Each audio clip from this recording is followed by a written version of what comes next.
Humans became bipedal around 6 million years ago. The earliest evidence of walking on 2 feet comes from fossils of the earliest human known. Walking upright may have helped our ancestors to survive in diverse climate close to their home like forests or grasslands. The earliest evidence of footprints, more specifically prints that showed an arched foot and a lined big toe that no ape had at that time, is the Laetoli footprint. Those were likely made by Australopithecus afarensis. The entire foot trail print is around 27 meters long and includes about 70 early human footprints. 3.6 million years ago in Laetoli, Tanzania, 3 early humans walked through wet volcanic ash. When the nearby volcano erupted again, subsequent layers of ash covered and preserved the oldest known footprints of early humans. The close spacing of the footprints is evidence that people who left them had a short stride, and therefore short legs. Only much later than early humans evolved longer legs, enabling them to walk further, faster, and covering more territory each day.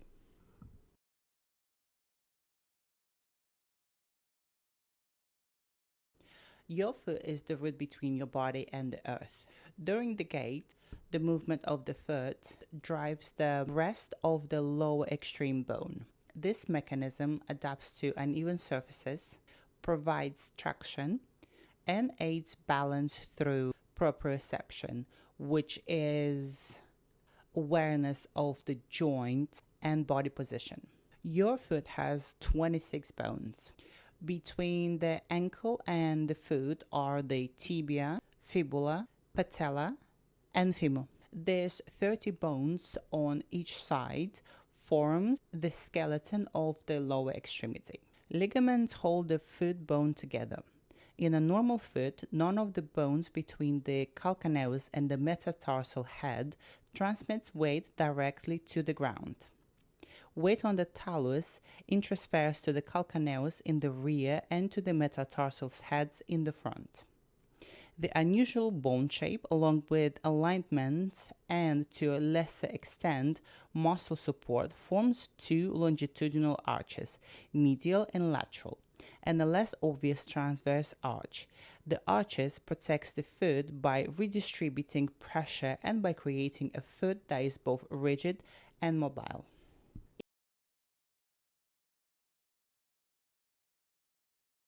In 1938, the anthropologist Luther Cressman from the University of Oregon recovered dozens of sandals and fragments from the Fort Rock cave. All of this was beneath a layer of volcanic ash. The sandals were the same styles with a flat sole and a toe flap that was covering top of the foot. These these shoes were made from sagebrush bark. Their ages range from about 10,400 to 9,100 years old, making Fort Rock sandals the oldest directly dated footwear in the world. Many Fort Rock sandals and other fibrous artifacts have been radiocarbon dated in recent years, and the caves that Crossman explored in 1930s have produced some of the earliest evidence of human occupation in North America.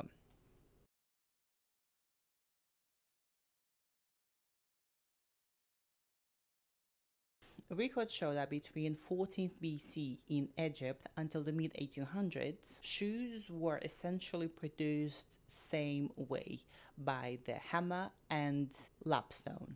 For centuries, shoemakers kept their clients' measurement details just to reassure repeated business. Until 1860s, the left and right were identical.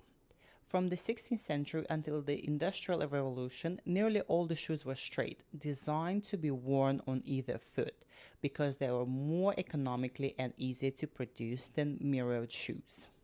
In 1818, Philadelphian shoemaker William Young popularized and patented the first mirror left and right shoe, which radically changed the footwear comfort.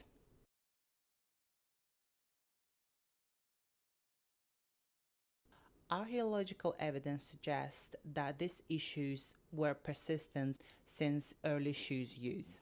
Anthropologists studying fossilized toe bones found that humans started wearing shoes at the time of a distinct reduction in toe bone thickness, which was caused by the foot being locked into a shoe and no longer needing to grip the ground. By the 14th century, fashionably long pointed shoes called poulins or krakos became incredibly popular.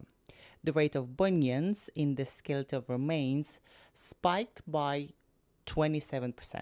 During the 19th century Renaissance, aristocratic fashion introduced rigid shoes, narrow toe boxes, and elevated heels for both men and women.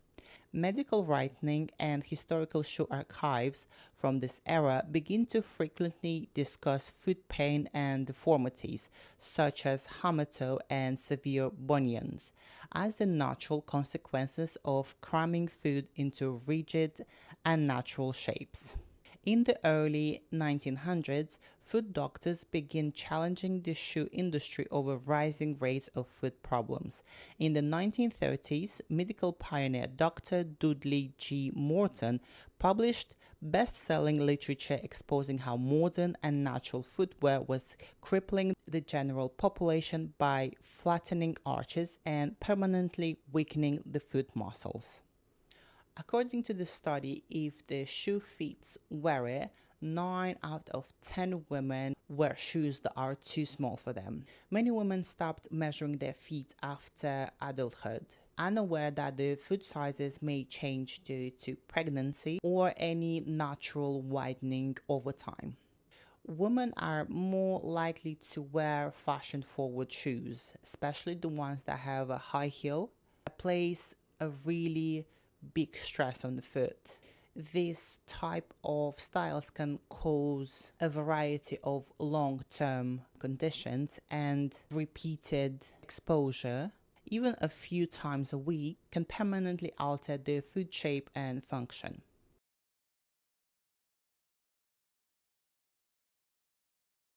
Modern shoes most of the time prioritize the fashion and artificial cushioning over the natural foot anatomy.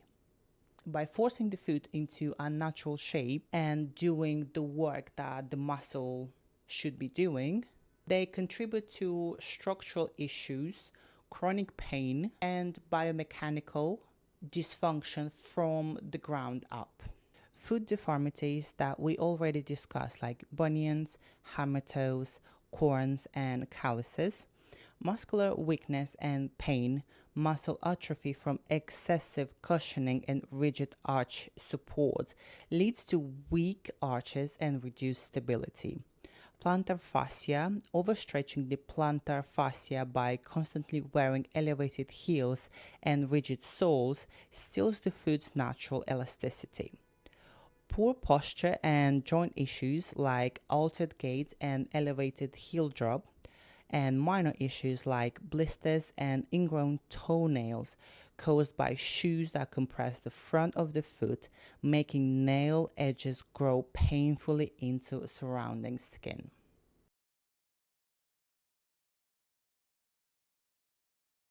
I won't be focusing too much on any recommendation here because this is more of a historical video rather than therapeutic.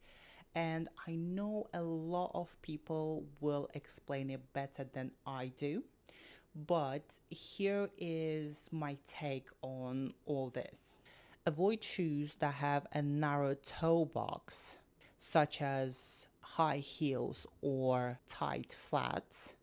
Wear shoes with proper arch support and cushioning of the heel, and stretch your calves at the bottom of your feet daily to improve their flexibility and reduce the risk of conditions like plantar fasciitis.